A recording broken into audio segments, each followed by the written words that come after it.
Hi, Karl again. Thanks for stopping by Realty Executives Tucson Elite's website. We hope that these website videos have been very good for you, and today we're going to talk a little bit more about the REO business.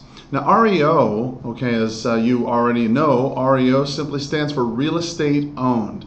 That's how the banks classify their properties that they have foreclosed on, and it tells you a little bit more about how they view these properties. Real estate owned, of course, is just an asset that they have that is now not performing, that they need to go ahead and liquidate. And part of the problem with REO is banks are not really in the home selling business. They're not in the home owning business. They're not in the home renting business. They're not in the home selling business.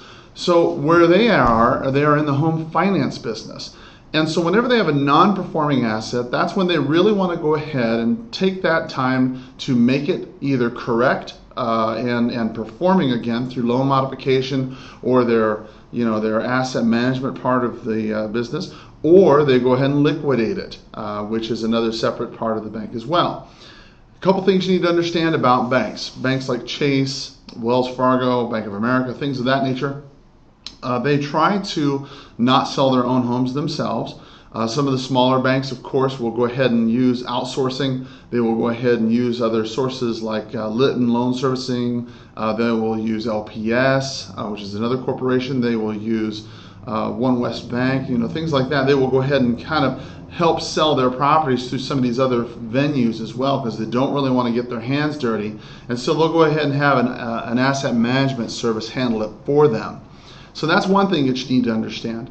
So the second thing you need to understand, I've been doing real estate 16 years, and of those 16 years, I've been involved in REO transactions for 13.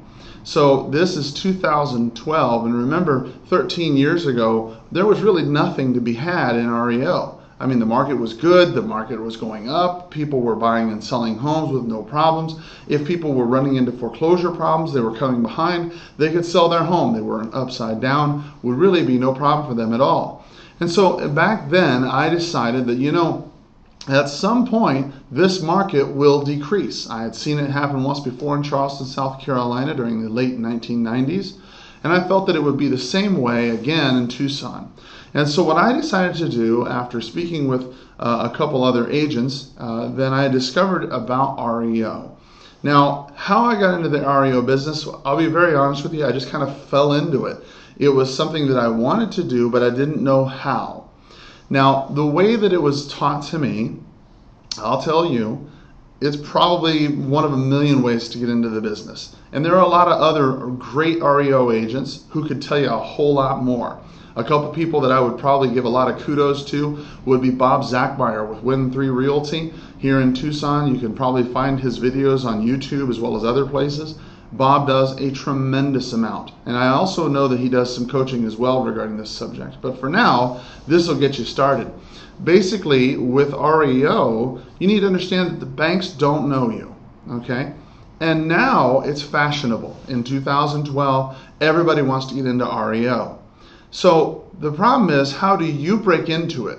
Well, nowadays, with so many agents trying to break into REO, the REO companies and the asset management companies have lists of people that are a mile long that they want to do business with, or that are capable of doing that kind of business. And so you got to understand, be realistic about this, and understand that when you're trying to get into the REO business, that you will have to do quite a bit of waiting, and you'll have to do quite a bit of work before you'll get your name on the magical list, all right? One of the things that you really want to start doing, and this is how you will get practice in being an REO agent, this will get your name in front of the REO agents, in front of the banks and the asset managers who make those decisions. You want to go ahead and start performing BPOs. BPOs are broker price opinions. Simply look them up on the web, on Google, BPO, something along those lines, broker price opinions, and start registering with some of the companies that offer out BPOs. Basically what it is a bank is trying to evaluate the value of a property. Either they're trying to do it prior to a short sale, or perhaps for portfolio management, or maybe even to do some kind of refinance. They've done that sort of thing too. They're not supposed to because it's not an appraisal, but they do anyway. And the thing about a BPO is that you're giving a bank your opinion, your CMA if you will, of what you think the home would sell for under certain given conditions.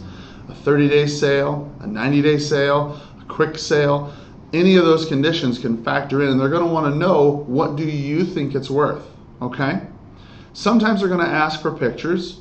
If it's an exterior BPO, they may just want a street picture or a front picture or maybe a couple sides, something that's completely non-disturbing.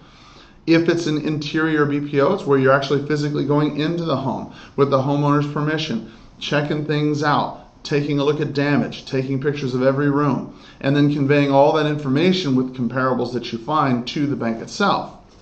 Now, the thing that you want to understand about BPOs is that the BPO itself for you is nothing more than a marketing tool, okay? It's your way to get your name in front of that person, okay? Now, with the BPO, they will pay on an exterior BPO, they will typically pay anywhere from $40 to $55, something along those lines, once it's been completed. Then, if it's an interior BPO, sometimes they'll pay $65, $75, $85, okay? So you're not going to make a lot of money. If you intend on making a lot of money doing BPOs, then be prepared to do a lot of them and to do them over and over and over. And your life, wow, will it be long. It will take you a lot of time, okay? So don't forget that the purpose of this BPO is to simply get your name, your value, your opinion in front of a person who makes a decision based on your decision, as well as some others, as to what to do with this asset. Now, what I did. I'm not saying if this is the right way or the wrong way, but I've always been a big believer in delegation. And I've always been a big believer in letting other people do stuff that if I feel like I'm worth, say, $500 an hour, I've always been a big believer in trying to find somebody else who's maybe willing to do it for, say, $10 an hour. So what I did in the past as a new agent, so to speak, I'd been in the business 3-4 years. What I had done is I had found some new agents, and I said, look, I'll tell you what. If you will go and perform these BPOs for me, get the pictures, come up with the values, fill out the paperwork. Usually it's 3 comparable actives, 3 comparable solds, maybe a couple justifications, comparable why it is you think this home's worth more or this or that. Come up with the variables, the costs, etc. Come it all out on a piece of paper. I will go ahead and I will be willing to pay you $35. And believe it or not, back then, people would do it. New agents are always looking for people who will be helping them in the business. And you can say to them, look, I'll tell you what, I will be willing to help teach you, okay, this business. If you've been in the business more than 3 years, okay, you're doing good, all right? You're doing better than most. And you need to be able to go ahead and teach somebody.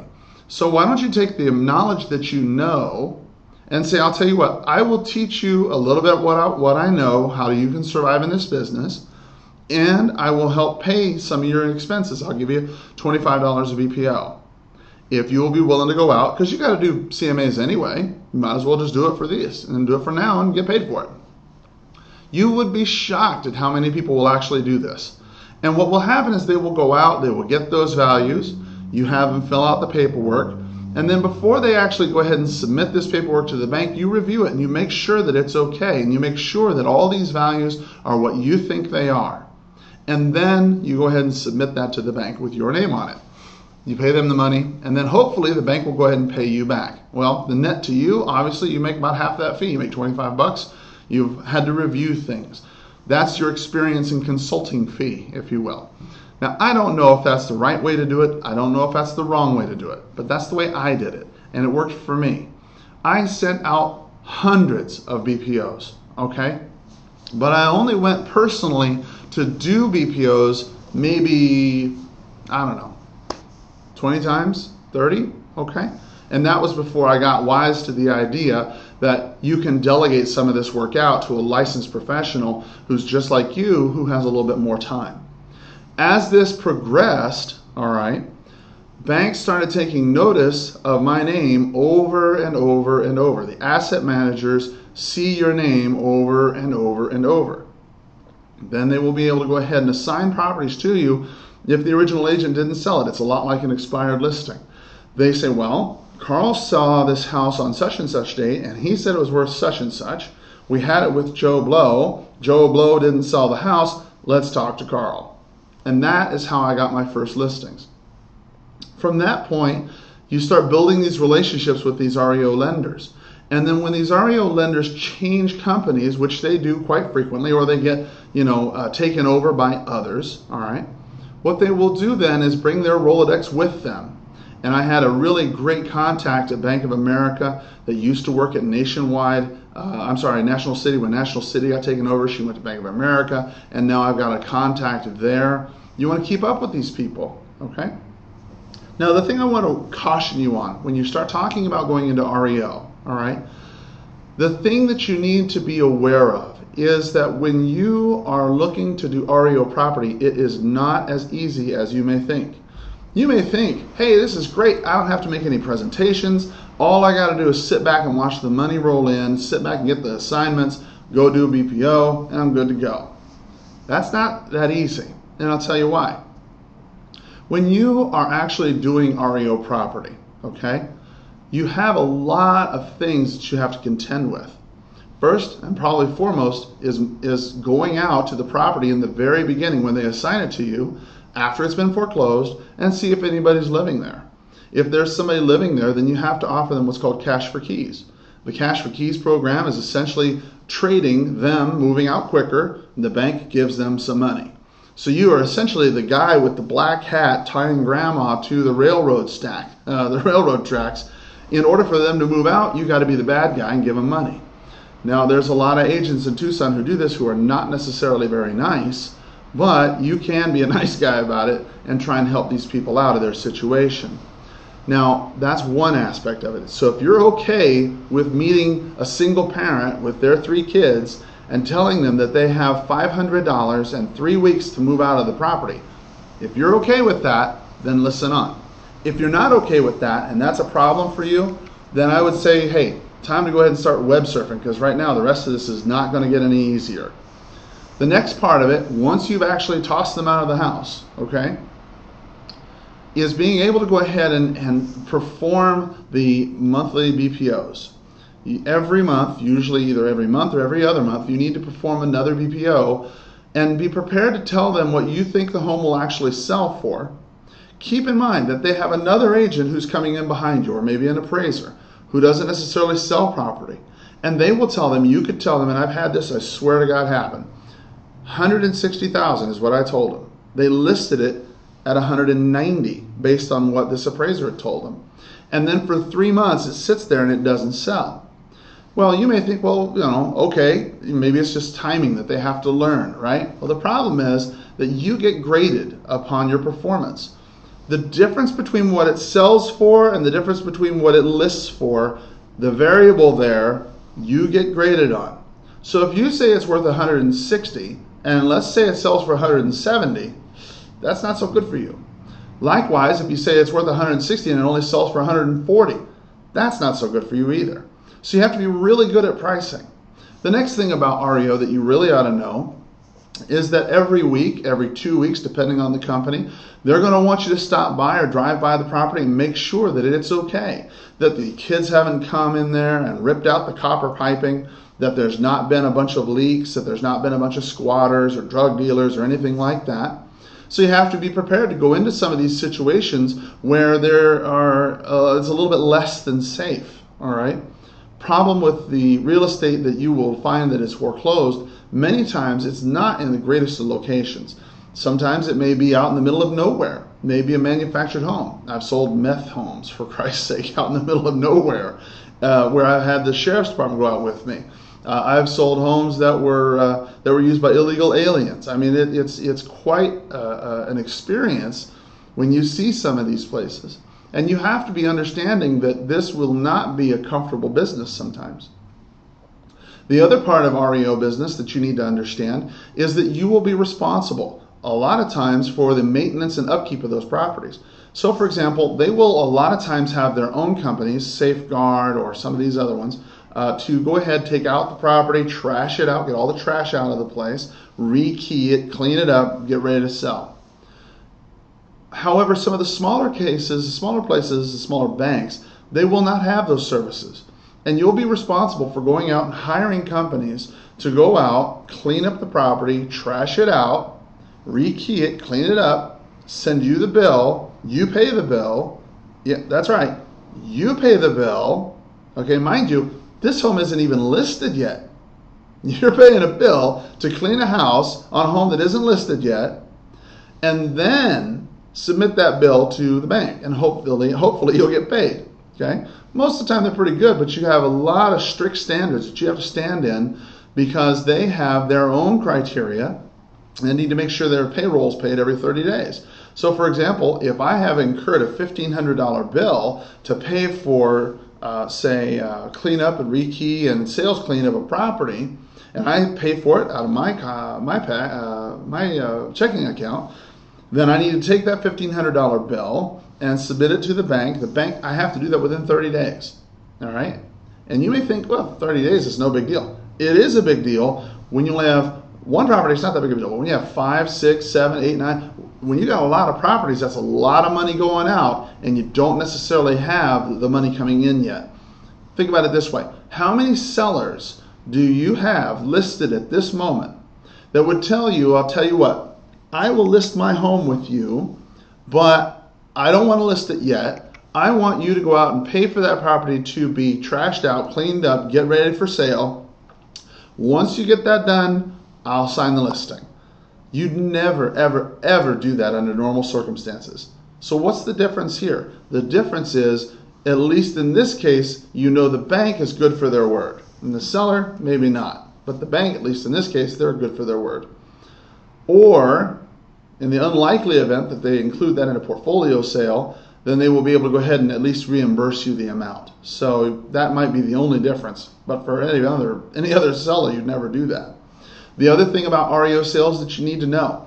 Basically with the REO sale, okay, the difference between an REO sale and a regular seller. A regular seller, you can negotiate your commissions, usually depending on the country or the area of the country you're in, it can be anywhere from 5 to 7%. Okay, that's with a regular seller. With a bank-owned property, a smaller investor-owned bank or a smaller company or something like that, somebody that is not federally regulated, or Fannie Mae or Freddie Mac or something like that, they're going to pay on average 5%. 5%. Now, you have to ask yourself, what am I going to do? If I have a regular seller, and let's say I'm charging 6% or whatever you charge, okay, whatever you charge. But if I charge 6% to this guy, I'm going to give out 3% towards a co-op fee. A lot of times, if you have a 5% co-op, or a 5% commission, you have to make a decision, a business decision, if you're going to give out 2.5%, or if you're going to give out 3% and short yourself and make it, 2% that you get. Now, the problem is, if you're like most agents, you're not really crazy about doing that. So you're going to go out and offer a 2.5% co-op.